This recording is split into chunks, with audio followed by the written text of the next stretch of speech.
Today we're going to discuss what is basically responsible AI is, what are the main principles of the responsible AI, and why it's important to apply such principles when you build systems similar to candidate scoring system. And try to answer the questions: where is the best areas to use AI, and which areas should be considered like a red flag. And let's start from the definition of the responsible AI. It's not like a tool or a package that you can just add to your project. It's more like a set of principles and rules, let's say practical devices that allows you to build ethical, transparent, and safe system. The main goal is, as usual, to minimize the biases and risks and any other drawbacks that is produced, let's say, with AI, and maximize the value for the customers, for the business. And it's basically not about the question how to build it, meaning the technical part, but more like about what should we build. It's more about the ethical place of it. And of course, it's not something that you can just think about at the first stages when you're just designing or something your solution, but it's have to be, you should keep it in mind during the whole process, during the design, during development, and of course the further support. Let's move to the next slide and discuss the main principles of the responsible AI. And yeah, basically, it's of course fairness and non-discrimination. Basically, we all understand that LLMs are usually trained on a very big set of data, and we don't fully understand what this set is about. And LLM can introduce biases, and our task is to mitigate these biases and make the results fair. Transparency and explainability. It's about understanding what's going under the hood. When we're making some decisions, we should understand how it make. And basically, it's very important. Next point is about the privacy and security. Of course, for example, here where we will do candidate scoring system, we will work with the personal data of the candidates, for example, and our system should be resilient against attacks or unauthorized access. Accountability, it's very important. It's about the place of the human in this process. We should not forget that the human should be the final decision maker.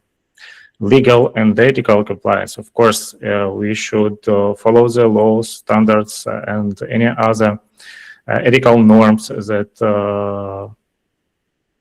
is good to follow when you're building really responsible systems. Of course, social and environmental well-being. We should understand that AI it's a bit different tool. It's quite a powerful tool, and sometimes this could change industries and could change the working places and how we basically do any stuff. So we should keep that in mind and to be think about the long-term impact of this. Let's move to the next slide and talk about the practical implementations. And currently at new is, let's start from what is new. New is recruitment tool from Norway, which has quite a lot of functionality related to the hiring of the people. But what is really interesting for us now is quite simple stuff that there is a companies that can create the job, describe the job with different skills and requirements for this position.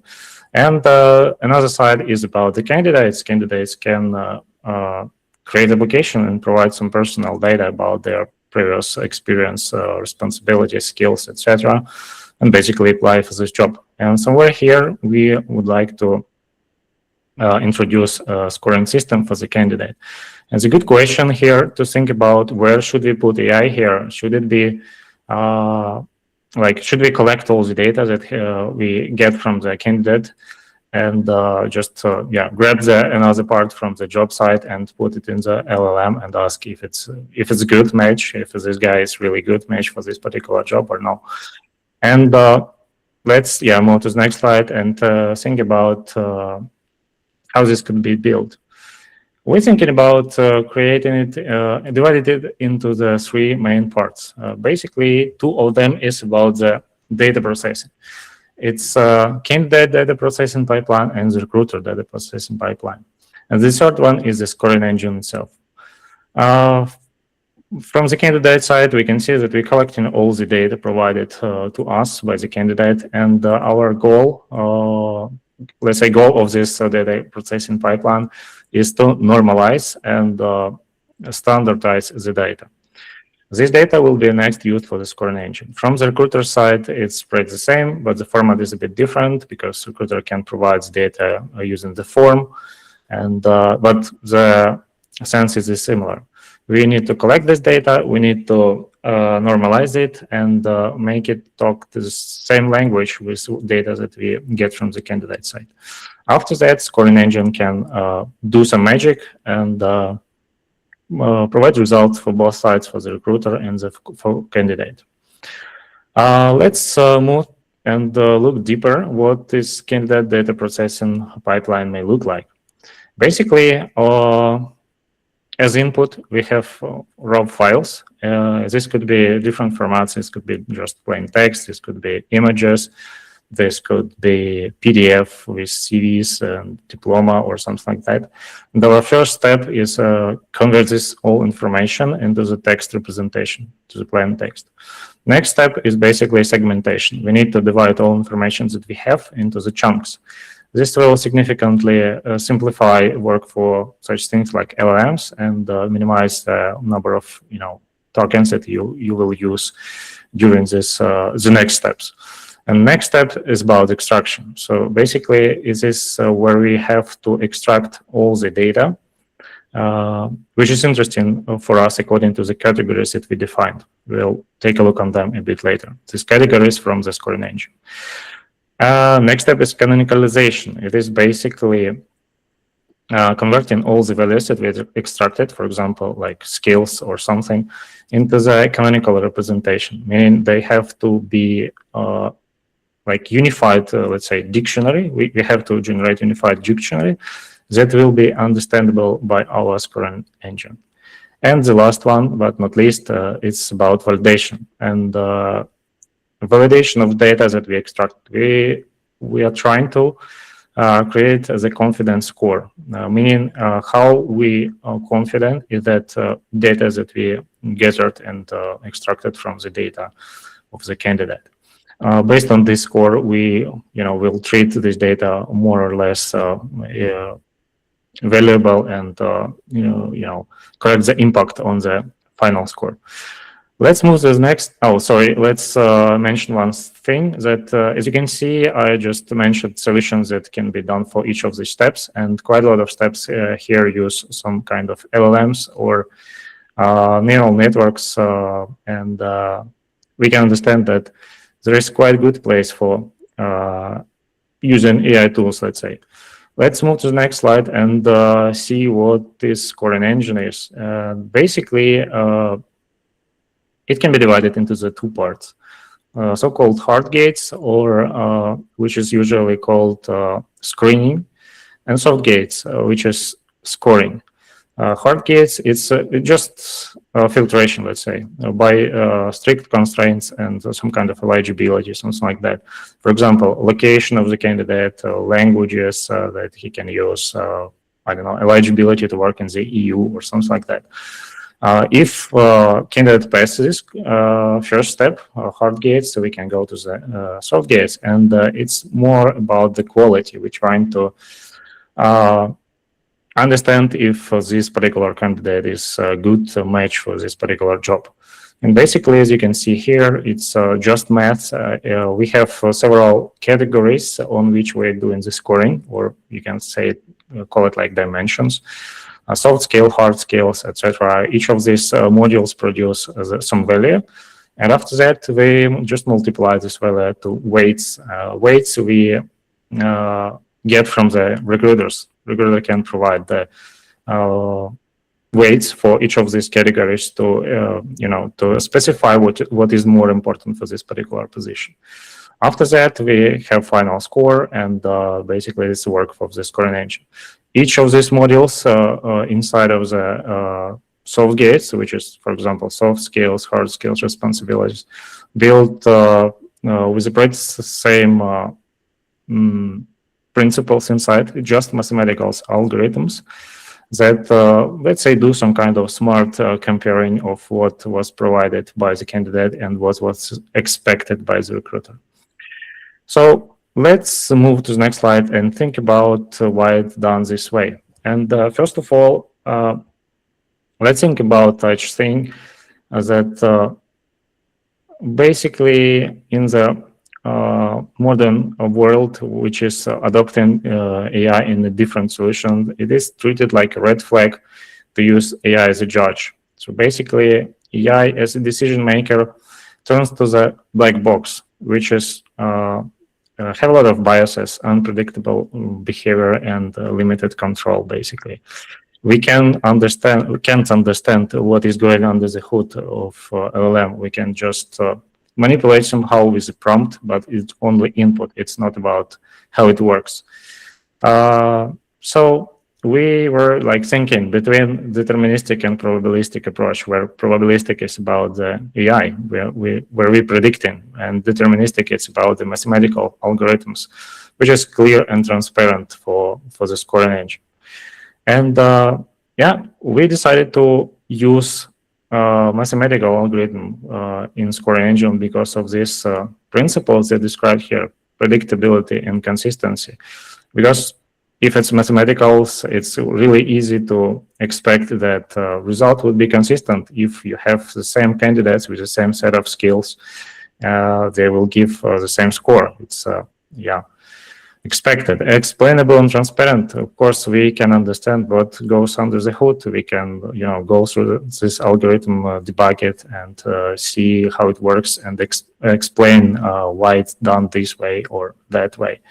Fairness and unbiased. If it's mathematical algorithm, there is no place for bias. It's just based on the data that we provided, and yeah, it's just fair by default. Maintainable and debuggable. It is what is really important for us as developers, because, of course, we will have questions like why it works this way, why we have such score, and we need to have ability to basically explain this. So it's another part of the transparency, probably. Yeah, so let's move to the next slide and discuss where basically AI shines. And this is, of course, about the structuring and unstructured data, and all this stuff related to the extracting data from the both sides, from the candidate and recruiter side. It's about the AI, because AI can understand different languages, can easily parse document, extract entities, do all this normalization, and check similarity for different skills and set of responsibilities, and of course produce structured output. And structured output, it is what is really nice and it works well with mathematical algorithms, and it is what we're going to use in the scoring engine. And let's move further and discuss one important point related to the place of the human in this process. Basically, we should not forget about this, because human is a decision maker, is the final decision. AI is just automation. It's a tool that works well, but it is not, it's just assistant, let's say. Algorithm make a good scores when you provide proper data, but human should make the final decision. And how it will look for the recruiter. We are not trying to basically replace the human in this process at all. We're trying to help a recruiter to minimize his work and help candidates as well. For recruiter, it just, first of all, filtration by strict rules, because we're filtering out the candidates that are not, allowed to work in this position, or I don't know, something like that. And of course, we highlight the strong candidates by providing these scores. And very important, we explain the reasoning why this candidate has such scores. We provide some context which can be used by the candidate when providing interviews or thinking about the final decision. But recruiter have to validate this result, and of course do some steps towards the final decision, like interviews with the candidate or some other stuff, and basically final decision on the side of the recruiter. Why it's useful for candidates as well? Because according to the responsible AI, we should provide transparency for both sides, and for candidate, we will provide understanding of requirements for this particular position, and we will identify the missing data in data that he provided already in his application. And of course, very important that candidate can fill up the gaps and improve their score and their position in this list. Basically, we should understand that AI is really modern and powerful tool with his pros and cons, and we should clearly understand the place where AI should be used and where it shouldn't be used. And I think that we should not follow the hype and just build yet another tool that powered with AI, but we should provide the tool which really valuable for business and really useful for both sides, like here, candidates and recruiters. Yeah, and not to be like in this quite famous phrase by Annie Laurie, which is really funny and said at once.